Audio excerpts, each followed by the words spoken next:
제명 공고 그 후 김남국 나비 효과라는 이야기까지 윤리심사 자문위뿐만 아니라 혁신위, 민주당의 이재명 대표가 내세운 혁신위도 김남국 의원 제명을 압박했습니다.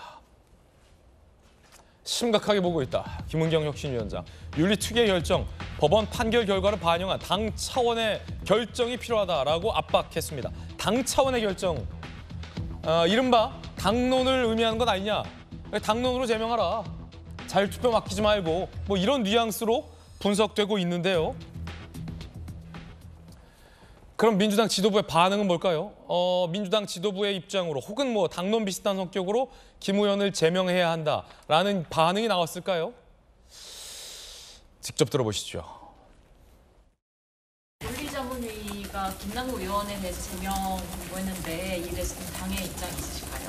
관련해서 논의한 것이 없습니다. 논의가 왜 없었나요? 아무도 그 이야기를 하지 않았습니다. 오늘 최고위 회의에서는 논의된 바가 없습니다. 제명은 쉽진 않다라고 봅니다. 품위 유지 위반의 사유로 의원직 제명이 될 경우엔 국민이 선출한 이 여러 가지 헌법기관의 임기를 단축시킬 수 있느냐 여러 가지 이런 부분들이 있습니다. 김영주 의원님, 네. 그 민주당 지도부 회의 때 아무도 그 이야기를 하지 않았다. 놀라운 게 윤리심사 자문위가 김남국 무소속 의원에 대해서 제명을 권고한다라는 초강수의 얘기가 나와서 온 조간신문 일면이 다 그 얘기를 하고 세상 사람들 다 그 얘기하는데 민주당 지도부 최고위에서는 아무도 그런 얘기를 하지 않았다. 아무 일도 없었던 듯 굉장히 평온한 분위기. 그리고 한 최고위원은 제명가 어려울 거예요. 이런 얘기를 하고 있고. 이게 정상입니까? 글쎄요, 저 민주당 계신 분들은 저도 민주당 소속입니다만은 김남국 의원이 일단 탈당했으니까 민주당 소속은 아니지 않느냐 이렇게 편하게 생각하는 것 같아요. 근데 지금 이제 실제로 보면 지금 민주당이 혁신 과제 또 총선을 앞두는 기본적인 민주당의 자세는 그래서는 안 될 것 같습니다. 아니, 당장 민주당 내부로 볼 수 있는 혁신위에서도 그러면 안 된다는 얘기 나왔잖아요. 그렇죠. 꼬리 자르기고 그런데 또 이재명 대표는 또 잘할 것이다. 뭐 이런 아주 모호한 얘기만 했지 않습니까? 그래서 실제로 보면 그 혁신위원장이 굉장히 강하게 어떤 드라이브를 걸었을 때 그러면 그것이 최고위에 반영이 돼가지고 당대표를 비롯해서 최고위원 누구 중에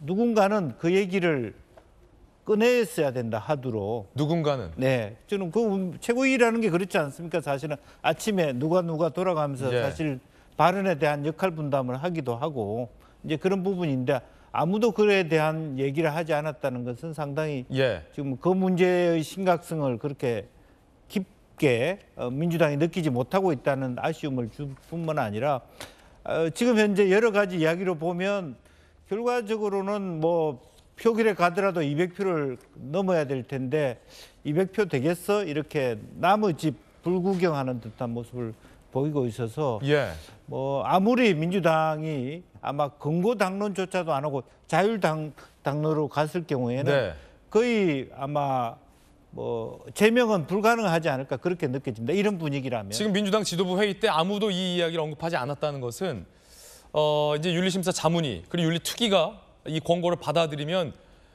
국회의원들 투표를 하게 되잖아요. 지도부에서 아무런 얘기를 안 한다라는 건 알아서 해라 라는 뜻과 마찬가지 아닙니까? 이 말인즉슨 민주당 지도부가 김남국 의원이 제명이 되든 말든 신경 안 쓰겠다 이런 뜻으로 비춰지지 않을까요? 뭐 그런 정도면 양반입니다. 이 정도면 양반이에요? 예, 제명시키면 안 된다는 입장으로 느껴지기 때문에 문제인 거예요. 지금 이렇게 침묵하는 게 오히려 그런 거잖아요. 제명시키지 마라. 예, 그런 말하고 똑같잖아요. 왜요? 이 김남국 의원이 친명계라?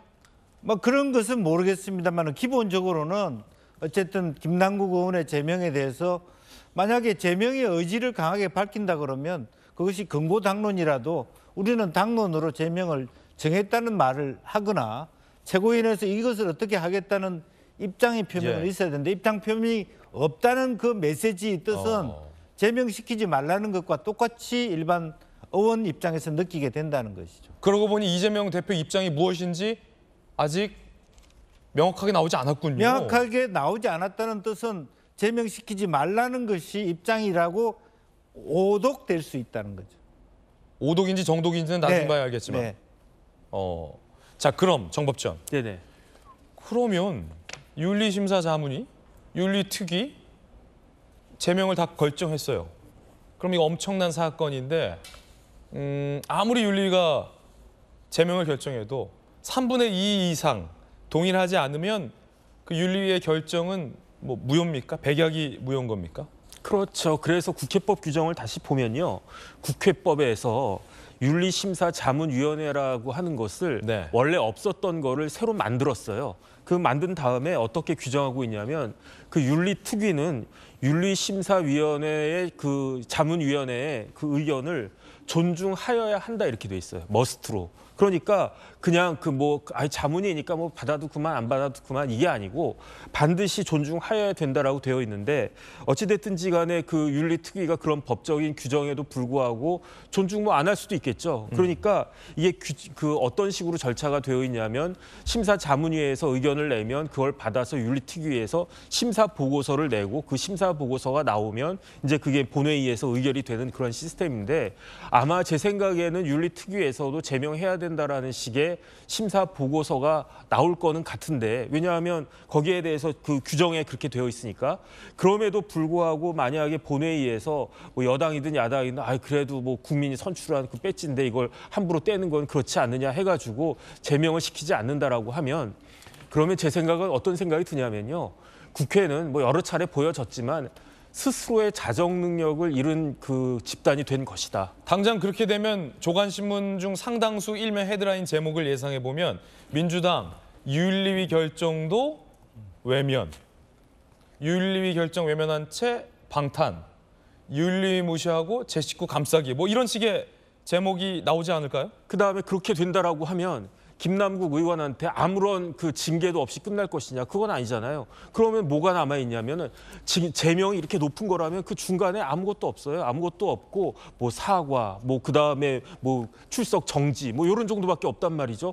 출석 정지 당하면 더 좋겠네. 김남국 의원 재산이 지금 얼마가 남아 있지 모르지만 뭐 100억 이상이 있다라고 하면 뭐 세비 좀 깎이니 뭐 그거야 뭐 의미가 없는 거고 결국은 만약에 국회에서 그 김남국 의원을 제명하지 못한다라고 하면 그 국민들로 하여금 국회에 대해서 그 민주당에 대해서 정치적인 책임을 법적 책임을 스스로 안 묻겠다라고 하는 거니까 정치적 책임을 다음 그 내년 총선에서 묻게 하겠다라고 그 결정한 것이 아닌가 저는 그런 생각이 들기 때문에요. 예. 과연 어떤 결과가 나올지 많은 사람들이 흥미롭게 그다음에 주의 깊게 지켜보고 있지 않을까 하는 생각이 듭니다. 윤리특위와 본회의 의결을 거쳐서 최종 결정되는데 윤리특위 위원장은 또 민주당의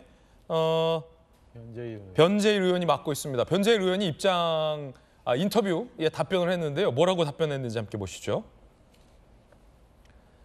김남국 제명한 8월 임시국회 중에 처리 방향이다. 받아들이지 않으면 국회의원들 제 식구 감싸기 비판 나올 수밖에 없다라고 변재일 의원도 윤리특별위 위원장도 입장을 이렇게 밝혔습니다. 혁신위도 지금 변재일 의원 윤리위도 이런 입장을 보이는 게 사실은 당연지사. 왜 민주당 지도부는 전재수 의원님, 김남국 의원에 대해서 사실 어떻게 보면 탈당했으니까 절호의 기회 아닐까요? 민주당에게 주어진 방탄이라는 이미지를 어떻게 보면 끊고 갈 수 있는 좋은 기회일 텐데 또 탈당도 했으니 또 혁신위, 윤리위 다 김남국 의원 잘못 있다라고 하는 마당에 얼마나 좋습니까? 그러니까 아직까지 당의 입장은 정리가 된 게 없는 것 같습니다. 일단은 뭐 탈당을 한 사람이고 그런데 당의 입장을 정리 안 할 수는 아마 없을 겁니다. 예.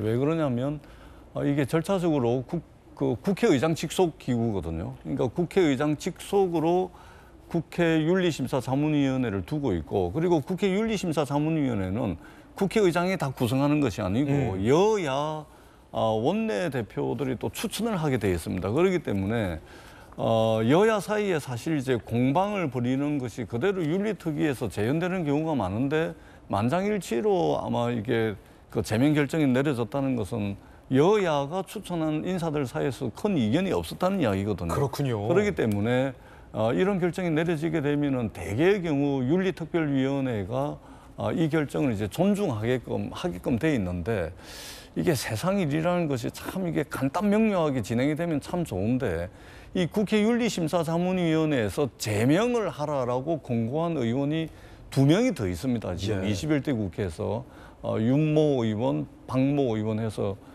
민주당과 국민의힘 소속 의원 이 2분이 또 있어요. 그다음에 39명의 여야 의원들이 지금 징계를 해달라라고 해가지고 징계 대상으로 지금 올라와 있는 사람이 39명이 또 있거든요. 그러니까 이게 참 세상 일이라는 게 이제 제명 이러면은 바로 그냥 제명을 하든지 아니면 본인이 이제 사퇴를 하든지 해버리면 간단한 문제인데 여야 입장에서는 그렇게 이게 간단한 문제가 아닌 것으로 이제 보이는 것이죠. 기존에 제명 결정 내린 사람들은 어떻게 할 거냐? 기존에 39명은 어떻게 할 거냐? 그리고 지금 또 언론 보도에 나오듯이 권영세 통일부 장관부터 시작해서 김홍걸 의원까지 지금 11명, 김남국 의원 포함해서 11명이 지금 코인 거래를 했는데 그중에는 5명 이상이 적어도 이해 충돌이 의심이 간다. 지금 이런 결과가 또 나온 거 아닙니까? 그럼 이 사람들은 또 어떻게 할 건지. 그렇기 때문에 상당히 이게 뭐 세상 일이 간단치 않은 것처럼 이 일도 간단한 것 같지는 않습니다. 그러나 적어도 정치권에 부담을 주기보다는 저는 순리대로 처리를 하는 것이 맞지 않을까 이런 생각을 합니다. 혹시 지도부의 이 침묵 속에는 김남국 의원이 이재명 대표와 아주 가까운 사이이기 때문에라는 것도 반영이 됐을까요? 저는 그렇게 하면 안 된다고 생각을 합니다. 그렇게 하면 안 된다? 그러지 않을 거라고 생각을 하고요. 이미 당 대표로서 사과를 했고 말하자면 당에서 징계 절차 개시를 했거든요. 예. 그리고 징계 절차 개시에 맞춰가지고 탈당을 해버렸기 때문에 그렇기 때문에 당도 이 부분으로부터 자유로울 수 없다라는 생각이 들고요. 아마 뭐 늦지 않은 시간에 당의 입장이 좀 정리가 되지 않을까 그렇게 생각을 합니다. 당대표랑 친하다고 해서 징계에 주저해선 그래서는 안 된다. 전재수 의원님의 의견이었습니다.